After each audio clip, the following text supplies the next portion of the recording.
Saudara yang terkasih, dalam sebuah kesempatan percakapan dengan perempuan Samaria di tepi sumur Yakub, Yesus berkata kepada perempuan Samaria itu, seperti yang kita jumpai di dalam Yohanes 4 ayat 14. Barang siapa yang minum air yang akan kuberikan kepadanya, ia tidak akan haus lagi. Perkataan ini memperlihatkan betapa Yesus tahu perempuan ini tengah mengalami dahaga di dalam hidupnya. Maka orang yang dahaga, dia membutuhkan air. Dan sekarang hal yang senada kita jumpai ketika Yesus berkata kepada orang banyak termasuk murid-murid, seperti yang kita jumpai di dalam Yohanes 7 ayat yang ke-37, di mana ia berkata kepada mereka, barang siapa haus, baiklah ia datang kepadaku dan minum. Apa artinya? Perkataan ini menegaskan, saudara, betapa Yesus tahu orang banyak termasuk para muridnya. Mereka adalah orang-orang yang juga mengalami dahaga, haus di dalam kehidupan mereka. Mereka mengalami kekeringan, tempaan hidup. Secara sosial mereka mengalami tekanan-tekanan kehidupan. Ketika masyarakat kehidupan sehari-hari mereka terkotak-kotak, mereka mengalami segregasi, pengkotak-kotakan berbasis status sosial ekonomi, agama, golongan, dan macam-macam pengkotakan lagi. Belum lagi kondisi kehidupan sehari-hari perekonomian mereka yang begitu berat. Wajar jika mereka mengalami dahaga, kelelahan, haus di dalam kehidupan mereka. Sungguh sangat ironis. Ketika mereka mengalami dahaga justru saat mereka merayakan hari raya pondok daun seperti yang kita jumpai saat di dalam bacaan saat ini. Sangat menyedihkan. Mengapa demikian? Karena agama ternyata telah terasa menjadi begitu kaku. Agama justru bukan memberikan kehidupan yang penuh gairah, tetapi agama justru memberikan kehidupan yang begitu kaku, membebani dan memberatkan. Saat agama menampilkan sosok dan wajah Allah yang tampak menakutkan, lengkap di dalam seperangkat aturan dan hukum-hukum bagi siapapun yang melanggar. Inilah agama.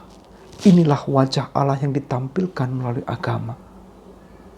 Wajar jikalau para murid dan orang banyak yang tengah merayakan hari raya festival keagamaan itu justru mengalami dahaga. Yesus tahu kondisi ini. Itulah sebabnya Yesus pun berkata kepada mereka, barang siapa haus, baiklah ia datang kepadaku dan minum. Saudara, perkataan Tuhan Yesus ini menyadarkan kita. Bukankah kita pun berada di dalam kondisi yang serupa? Ketika kehidupan sehari-hari kita terasa begitu memberatkan. Terlebih lagi beberapa waktu belakangan ini, pandemi yang terkadang menimbulkan ketakutan, kecemasan, kekhawatiran, dan banyak hal lagi yang kita alami. Di dalam situasi yang demikian, saudara dan saya pun mengalami dahaga dalam kehidupan. Kehidupan terasa begitu menakutkan. Maka dalam kondisi yang demikian, kita datang kepada Tuhan. Tetapi ironisnya, justru Tuhan yang kita jumpai melalui agama. Justru Tuhan yang kita jumpai melalui lembaga-lembaga agama, termasuk melalui gereja. Gereja menampilkan wajah Tuhan yang juga kaku dan menakutkan. Sehingga tidak ada lagi keceriaan, tidak ada lagi kegembiraan yang kita jumpai dan kita rasakan saat bersekutu dengan Tuhan melalui gereja, melalui lembaga agama. Maka jikalau demikian, perkataan Yesus ini pun penting dan relevan untuk kita. Perkataan itu pun menjadi sapaan untuk kita. Barang siapa yang haus, baiklah ia datang kepadaku. Dia mengundang saudara dan saya untuk datang kepadanya untuk menerima aliran air hidup. Selanjutnya Tuhan Yesus pun berkata, Barang siapa percaya kepadaku, seperti yang dikatakan oleh kitab suci, dari dalam hatinya akan mengalir aliran-aliran air hidup. Perkataan ini mengingatkan kita ketika saudara dan saya di dalam dahaga hidup kita, Yesus mengundang saudara dan saya datang kepadanya. Dia memberikan aliran kehidupan. Dan saudara, apa tandanya ketika aliran kehidupan itu telah saudara dan saya terima? Perhatikan perkataan Tuhan Yesus di sana ketika ia mengatakan aliran air hidup. Aliran air hidup itu setidaknya ada dua hal yang kita peroleh di sana. Aliran air hidup itu berarti yang pertama adalah air itu sesuatu yang cair. Karena dia cair, maka dia mengalir. Cair itu berarti tidak kaku. Dia menyesuaikan dengan situasi dan kondisi yang ada. Dia akan mengisi setiap relung-relung dan ruang-ruang yang kosong. Disitulah aliran air itu masuk. Maka aliran air tidak pernah sama bentuknya. Dia mengikuti bentuk yang ada. Nah, saudara, hal yang pertama ini mengingatkan kita. Begitu pula cara kerja Roh Kudus. Ketika hari ini kita merayakan Pentakosta, maka Roh Kudus Tuhan bekerja dengan cara mengisi ruang-ruang yang hampa, ruang-ruang yang kosong di dalam kehidupan saudara dan saya. Sehingga cara kerja Roh Kudus tidak pernah sama. Tidak harus sama dan bahkan tidak boleh sama pada setiap orang. Roh Kudus mengisi ruang kehidupan saudara dan saya. Itu sebabnya Roh Kudus bagaimana dia hadir dan berkarya tidak pernah bisa dibakukan di dalam satu model dan satu cara. Ketika Roh Kudus hadir di dalam kehidupan saudara dan saya, seperti aliran air yang mengisi ruang yang kosong, maka di sanalah dia akan mengisi ruang kosong itu dan menjadikan saudara dan saya melalui kita, kehidupan itu bisa terpancar keluar.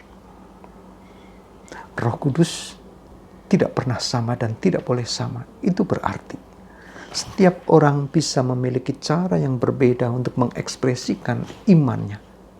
Dan tidak pernah sama dan tidak harus sama, bahkan tidak boleh sama. Setiap orang memiliki keunikan masing-masing.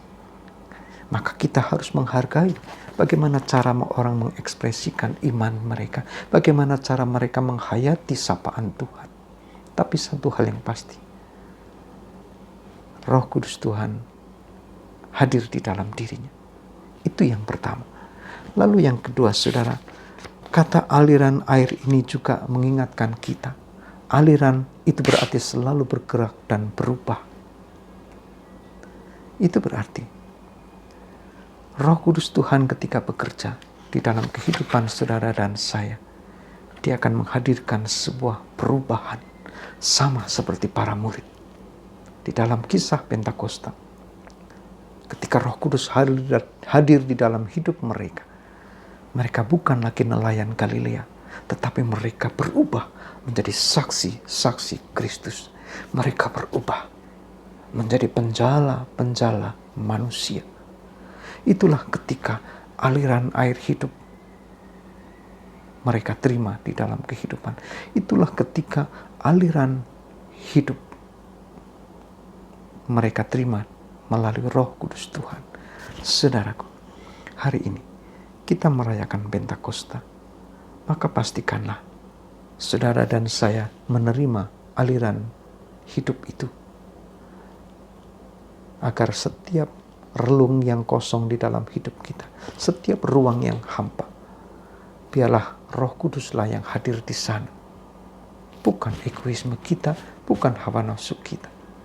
Dan yang kedua, ketika aliran hidup itu masuk dalam kehidupan saudara dan saya akan mengalami perubahan di dalam kehidupan.